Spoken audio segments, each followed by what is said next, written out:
जय श्री राम मित्रों, मैं पंडित महेश शर्मा। मैं आप सबका आपके अपने ज्ञान लोक चैनल में आपका सबका स्वागत करता हूं। मित्रों, यदि कोई इस चैनल में नया है, जो इस वीडियो को पहली बार देख रहा है, तो कृपया मेरे चैनल को लाइक कीजिए, शेयर कीजिए, सब्सक्राइब कीजिए। यदि आपको मेरी दी गई जानकारी उपयोगी लगी तो, अन्यथा करने की जरूरत नहीं है। मित्रों, आज मैं आपके सामने नवरात्रा के तीसरे दिन की देवी माँ चंद्रघंटा के बारे में जानकारी लेके आया हूँ। माँ चंद्रघंटा के बारे में मैं आपके सामने उनकी कथा, उनके स्वरूप, उनके गुण, उनका मंत्र, उनको कौन से पुष्प चढ़ाए जाते हैं, उनको कौन सा प्रसाद दिया जाता है, इनके बारे में आपको जानकारी दूंगा। मित्रों, सबसे पहले मैं आपको माँ चंद्रघंटा के स्वरूप के बारे में बताता हूँ। माँ चंद्रघंटा का स्वरूप युद्ध में जैसे खड़ी एक स्त्री के रूप में है, जो युद्ध में अपने शत्रुओं के आगे खड़े होते हुए भी अपने मुखमंडल पे एक मंद मंद मुस्कान भी लिए हुए है। उनका वाहन सिंह है। उनके 10 भुजाएं हैं। 10 में से 9 में सब में अस्त्र शस्त्र धारण किए हुए हैं, और 10वें हाथ में उन्होंने आशीर्वाद अभय मुद्रा धारण कर रखी है। माँ चंद्रघंटा की उपासना करने पर उसका फल होता है कि जो भी व्यक्ति माँ भगवती की उपासना करता है, उसको किसी प्रकार का कोई भय नहीं रहता। उसके शरीर में एक अद्भुत सी शक्ति आ जाती है, मेघा शक्ति उसे प्राप्त होती है। उसके शत्रुओं का नाश हो जाता है।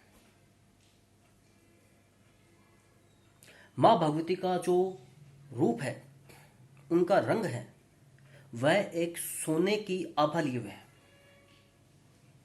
इतना सौम्य रूप है, पर सौम्य के साथ में उग्र युद्ध के लिए तत्पर रहने वाली स्त्री का रूप लिए हुए है माँ भगवती। अब मैं माँ भगवती के कथा आपके सामने प्रस्तुत करता हूं। माँ चंद्रघंटा माता पार्वती का ही एक रूप है, जो दुर्गा भी मानी जाती हैं। मां पार्वती भगवान शिव को पति रूप में प्राप्त करने के लिए बहुत घोर तपस्या की। जब घोर तपस्या की, तब तो उनका नाम ब्रह्मचारिणी पड़ गया। तपस्या करते हुए बहुत सी देवी देवताओं ने आकर उनको कहा कि आपकी तपस्या से हम लोग संतुष्ट हैं, हम आपको वरदान देते हैं कि भगवान शिव आपके पति होंगे। परंतु उन्हें फिर भी तपस्या की। उन्होंने तपस्या करके भगवान शिव को प्रसन्न कर लिया और उन्हें उनसे विवाह करने के लिए कहा। तो उन्होंने यह आशीर्वाद दे दिया कि मैं आपसे विवाह करूंगा। जब भगवान शिव माता पार्वती जी को वरण करने के लिए, उनसे विवाह करने के लिए उनके घर की तरफ बारात लेकर चले, तो आप सबको पता है भगवान शिव भूतों के स्वामी हैं, भूत प्रेतों के स्वामी हैं। उनकी बारात में केवल भूत प्रेत थे, और उन्होंने अपना रूप भी बहुत भयानक बना रखा था। भभूत धारण किए हुए थे, गले में सर्प था, त्रिशूल था, बड़ी बड़ी आंखें कर रखी थी। भयंकर रूप उन्होंने धारण करके बारात में शामिल हुए थे।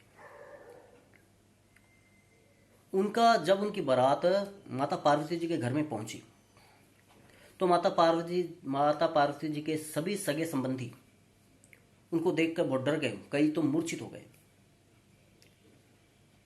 उनकी ऐसी अवस्था देखकर माँ पार्वती ने सोचा कि यदि ऐसी अवस्था इन सब की हो गई तो ये सब माँ भगवान शिव से नफरत करने लग जाएंगे, उनसे डरने लग जाएंगे, तो मेरा विवाह इससे नहीं होगा।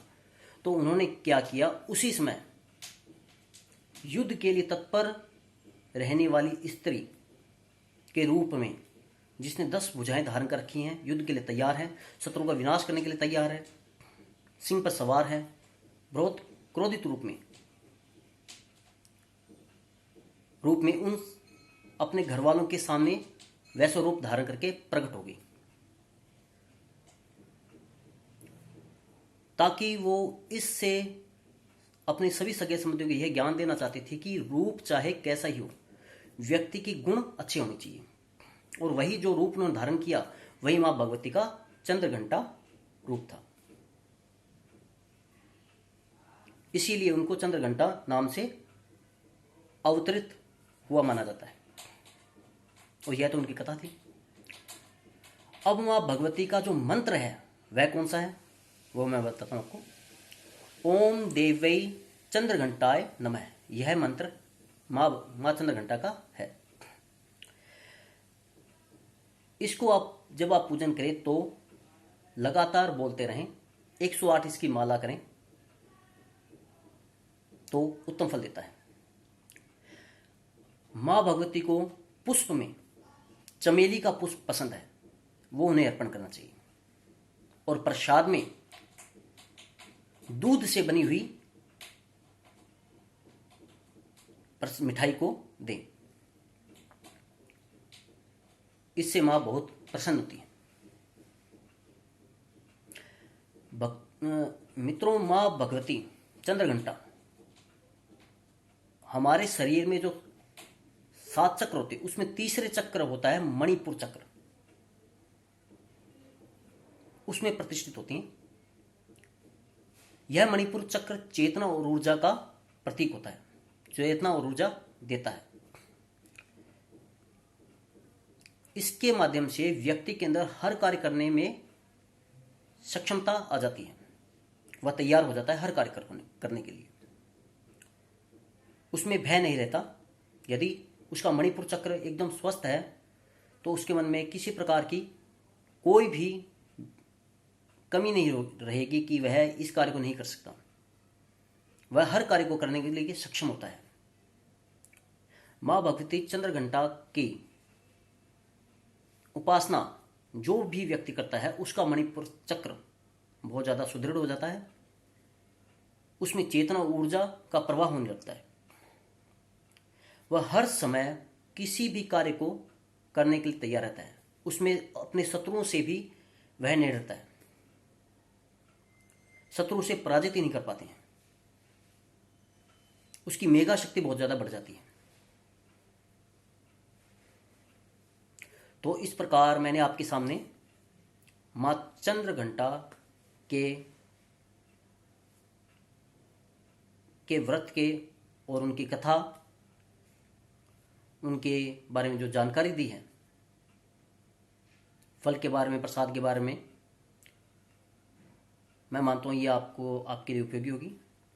यदि आपको ये उपयोगी लगे तो कृपया मेरे चैनल को लाइक कीजिए, शेयर कीजिए, सब्सक्राइब कीजिए। धन्यवाद। जय श्री राम।